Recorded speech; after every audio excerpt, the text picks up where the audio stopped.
Ito, ganun din ako vlog. Ginagamit ko to pag magka-travel ako, kunyari pupunta ako ng malayo, ginagamit ko yan. Pero ginamit ko rin to minsan hindi sa may baba ng condo namin, nag-vlog ako sa may labas. Yung naghahanap ako may nagpapahanap kasi sa akin ng apartment. Ginamit ko to nung nag-vlog ako. Kasi ginagamit ko rin to pag yun talagang gusto ko gamitin.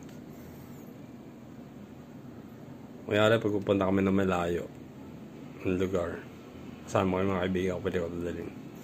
Pero kasi kanina hindi ka naman dinala to kaya kamay lang ang gamit ko.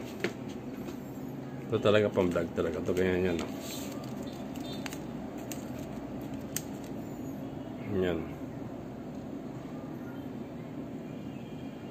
Ang vlog talaga yan. Ito yan para di sa bahay. Ito pang travel. O kaya naman, pag di ko dala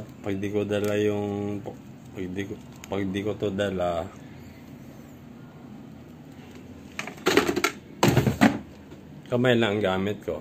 Hawak ko yung cellphone. Kaya nga lang kailangan pag vlog ka talaga, yung kamay